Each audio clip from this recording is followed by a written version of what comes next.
O pronunciamento de hoje de Bolsonaro foi o quinto desde o início da crise do coronavírus. O fato de ser o quinto mostra como ele vem sendo errático, como ele está perdido diante disso.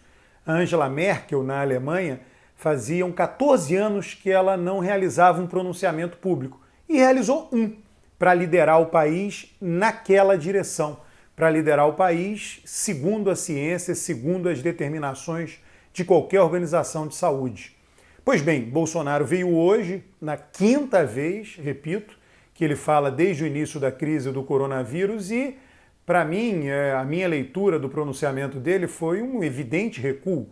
Ele recuou bastante e até recuou logo no início. Ele começa o pronunciamento falando dos mortos, da prioridade que é salvar vidas, dando pêsames ou, enfim, lamentando com as famílias dos falecidos. Então, só aquele início já foi um início muito forte em termos de recuo.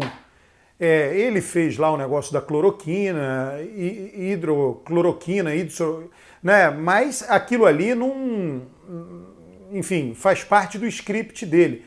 Bateu nos governadores um pouco, mas o recuo foi evidente. E eu acho que isso tem uma relação importante com a conversa que ele teve hoje de manhã com o ministro Mandetta, né? Tudo indica, né? Ninguém vai saber tão cedo aí os detalhes dessa conversa, mas desde então o próprio Mandetta, durante o dia após essa conversa que ocorreu de manhã, ele elogiou o Bolsonaro e disse que o líder do esforço era Bolsonaro. Então aquilo fez parte, certamente, do acordo.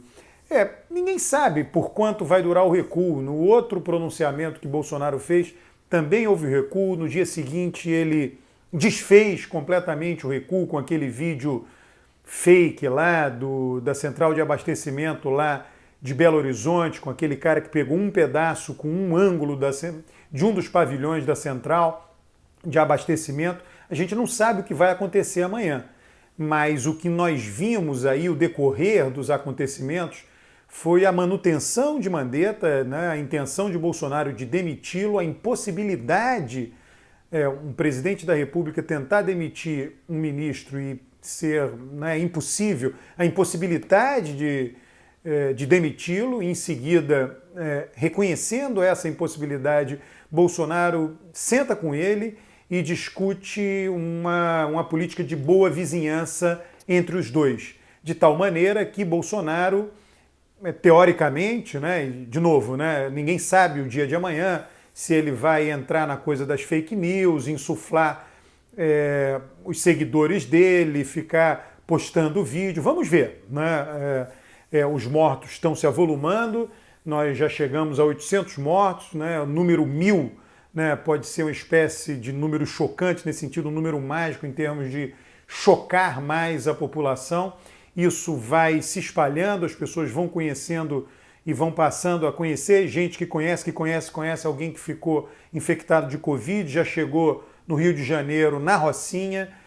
Então, tudo indica o aumento aí da percepção da gravidade dessa situação. Agora, é interessante, né, que Bolsonaro critica muito as pesquisas, ataca muito o Datafolha, mas o pronunciamento de hoje também pode ser lido como uma tentativa dele de minimizar o que ele já perdeu e que já foi detectado pelas pesquisas do Datafolha. Segundo o Datafolha, 17% daqueles que votaram nele se arrependem do voto. Vamos supor que esses 17% sejam aplicados ao número efetivo de eleitores que ele teve, né?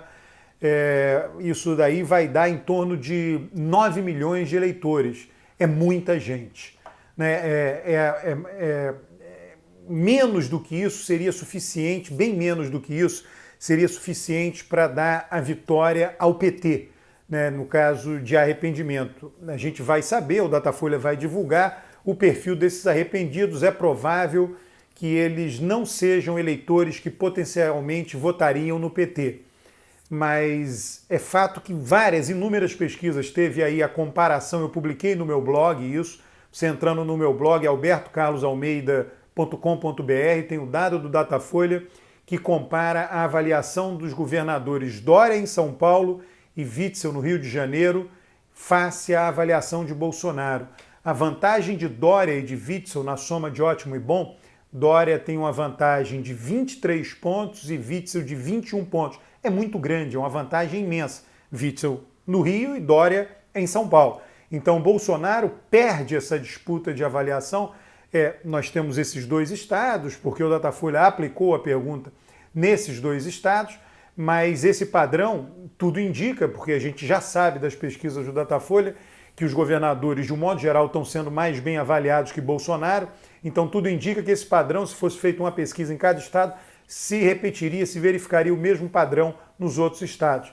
Então tudo isso, né, são elementos. Mandetta não cai, tem o apoio do mundo político, até os militares vão lá e pressionam Bolsonaro. A opinião pública dá sinais claros que Bolsonaro está no caminho errado. Tem o noticiário, a população tem uma adesão com relação à quarentena, então não tem muito jeito, né?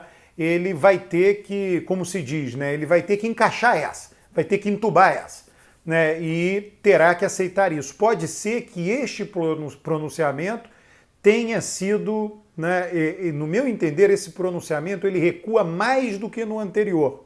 Tá? O tom do pronunciamento é de maior recuo do que do pronunciamento anterior, né? Do que o tom do anterior. Agora vamos aguardar o dia de amanhã, vamos aguardar o que ele irá fazer nas redes sociais, no Twitter, se vai divulgar vídeo fake, vídeo com distorções midiáticas. Então a gente vai ter que ver, é um dia de cada vez. Agora, pensando exclusivamente na minimização, porque as mortes virão, infelizmente, pensando na minimização do número de mortes, vamos torcer para que não haja um recuo, para que ele não volte atrás em suas mídias sociais e lá com seu gabinete do ódio em relação ao pronunciamento que ele fez hoje. Inscreva-se no canal, curta o vídeo, comente o vídeo. Um grande abraço.